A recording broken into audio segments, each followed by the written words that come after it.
Hi guys, this is Sundar Kumar. Welcome to my channel. Dear friends, कल जो हम लोगों ने इंग्लिश ग्रामर का डेफिनेशन और उनके ब्रांचेस को देखे थे, जिसके अंतर्गत हम लोगों ने पढ़ा था ऑर्थोग्राफी, इटिमोलॉजी, सिंटैक्स और पंक्चुएशन और प्रोसोडी। ये 5 प्रकार के ब्रांचेस होते हैं इंग्लिश ग्रामर का, जो सिर्फ बता के छोड़ दिया था। उसके बारे में थोड़ा थोड़ा जानकारी प्राप्त किए थे। जो स्टूडेंट कल के जो मेरे क्लास नहीं देखें, उसका मैं लिंक डिस्क्रिप्शन में डाल दूंगा और वो अवश्य जाके देख लें। तो आज डियर फ्रेंड्स जो हम शुरू करने वाले हैं वो है ऑर्थोग्राफी, यानी इंग्लिश ब्रांच का पहला जो है ऑर्थोग्राफी। हम आज ऑर्थोग्राफी के शुरू करने वाले हैं। तो डियर फ्रेंड्स आप लोग भी लिखेंगे ऑर्थोग्राफी।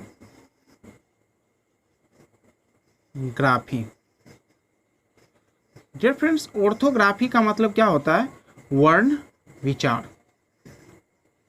वर्ण विचार। डियर फ्रेंड्स इसको डेफिनेशन देने से पहले इसके बारे में हम कुछ आपको बताना चाहेंगे, क्योंकि इसके नाम से ही इसके सभी चीज़ क्लियर होते हैं। ऑर्थोग्राफी मतलब वर्ण विचार। वर्ण मतलब क्या होता है? लेटर। लेटर मतलब अक्षर। यानी हम लोग इस टॉपिक पर मूल रूप से अक्षर के बारे में ही चर्चा करेंगे।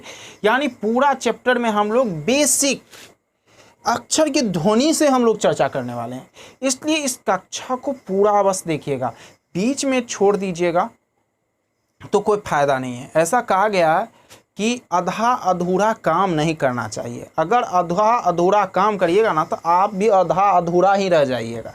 इसलिए पूरा काम करना चाहिए। इसलिए आप लोग पूरा वीडियो देखकर ही छोड़िएगा और लास्ट में लाइक सब्सक्राइब करना नहीं भूलिएगा और 5 दोस्तों के बीच अवश्य शेयर कर दीजिएगा। ओके, तो चलिए इस सब बात की चर्चा होती ही रहेगी। तो हम सबसे पहले यानी ऑर्थोग्राफी के हम लोग फर्स्ट परिभाषा जानते हैं। तो चलिए आप लोग भी लिख सकते हैं, लिखेंगे orthography is the branch of English grammar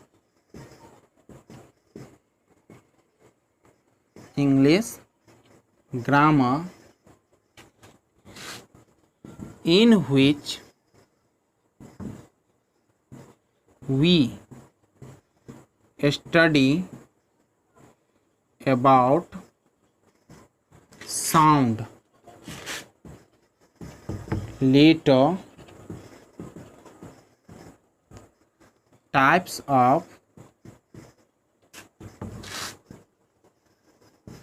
letter, alphabet, parts of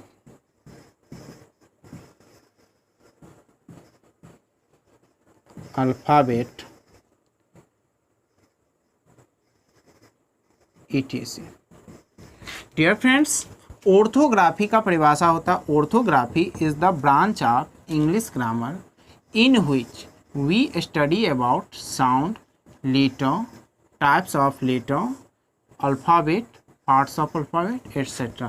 यानी इसका हिंदी होता है वर्ण विचार। अंग्रेजी व्याकरण का वह शाखा होता है जिनमें हम ध्वनि, साउंड मतलब क्या होता है डियर फ्रेंड्स? ध्वनि। लेटर मतलब अक्षर या वर्ण। टाइप्स ऑफ लेटर मतलब अक्षर या वर्ण के प्रकार। अल्फ़ाबेट मीन्स होता है वर्णमाला। पार्ट्स ऑफ अल्फ़ाबेट बनता है अल्फ़ाबेट के भाग इत्यादि के बारे में अध्ययन करते हैं।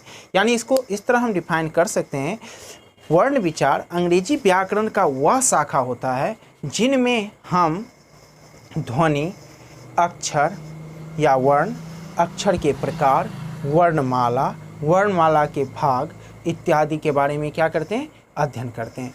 तो डियर फ्रेंड्स मैंने जितना बोला है sound, letter, types of letter, alphabet और पार्ट्स ऑफ अल्फ़ाबेट, इन सभी टॉपिकों को हम बारी बारी डीपली रूप से अध्ययन करेंगे। तो अब हम लोग हेडिंग देंगे साउंड। साउंड, साउंड मीन्स क्या होता है? ध्वनि। डियर फ्रेंड्स साउंड पढ़ने से पहले एक बार जरूर कहेंगे आप इस वीडियो को अपने दोस्तों के बीच शेयर अवश्य कर दीजिए और अभी तक लाइक नहीं किए हैं तो लाइक कर लीजिए और अभी तक सब्सक्राइब भी नहीं किए हैं तो सब्सक्राइब कर लीजिए, क्योंकि कोई भी चैनल आप लोग के बिना ग्रोथ नहीं कर सकती है और आप जो चाहेंगे वो हो सकता है। तो ग्रोथ करने में आप मदद कीजिए और अपने दोस्तों को अवश्य भेजिए।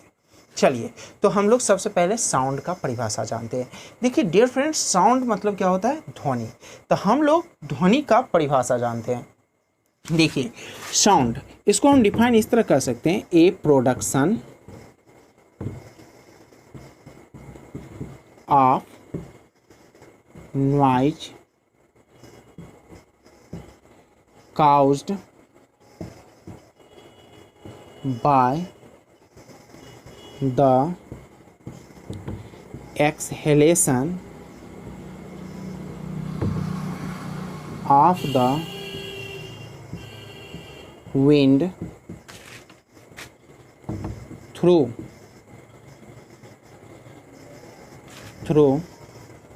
the mouth, which can be heard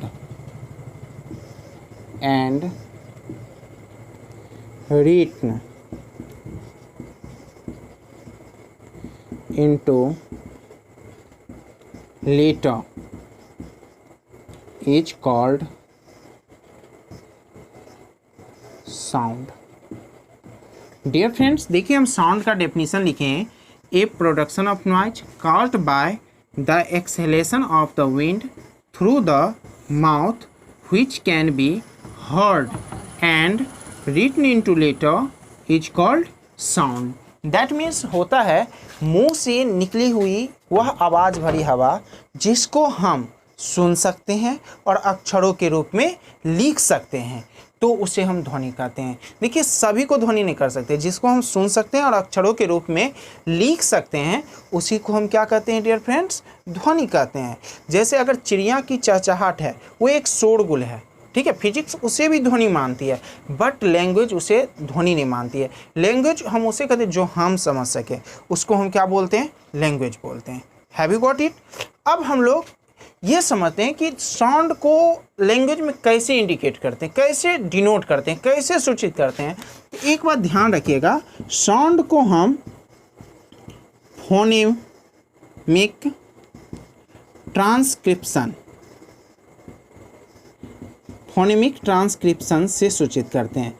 phonemic transcription का साइन ये होता है, फोनेमिक ट्रांसक्रिप्शन। देखिए फोनेमिक ट्रांसक्रिप्शन का महत्व क्या होता है? अगर आप पहली बार ये क्लास देख रहे हैं और पहली बार ये नाम सुन रहे हैं तो आपको अजीब सा लगेगा। ये फोनेमिक ट्रांसक्रिप्शन ये क्या होता है कि ध्वनि को जो हम बोलते हैं ना उसका उच्चारण लाता है। जैसे आप हमको ये बताइए, ये होता है फी, इसको अल्फ़ाबेट में हम क्या बोलते हैं? फी।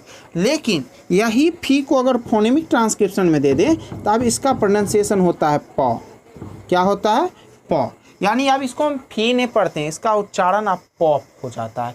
ओके, जैसे हम और देते हैं एग्जाम्पल, जैसे ये देखिए, ये है एस और लेकिन इसी को हम फोनेमिक ट्रांसक्रिप्शन, इस तरह हम फोनेमिक ट्रांसक्रिप्शन का प्रयोग समझ सकते हैं। तो डियर फ्रेंड्स, आई होप आप लोग को फोनेमिक ट्रांसक्रिप्शन समझ में आ गया होगा।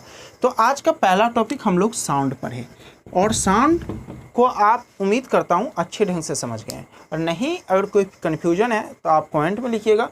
नेक्स्ट क्लास में मैं इसका थोड़ा डिस्कस कर लूँगा। अब हम लोग नेक्स्ट क्लास में कल यानी लेटर और टाइप्स ऑफ लेटर यानी 2 टॉपिक पर चर्चा करेंगे, इसलिए कल का क्लास भी देखना आप लोग मत भूलिएगा। जो प्रीवियस क्लास नहीं देखें उसका लिंक मैं डिस्क्रिप्शन में डाल दूंगा, उसे आप अवश्य देखिए। और फिर लास्ट में यही कहूँगा, अगर अच्छा लगा है ये क्लास तो आप लाइक सब्सक्राइब अपने दोस्तों के बीच शेयर अवश्य कर लीजिएगा। Thank you, see you tomorrow, bye.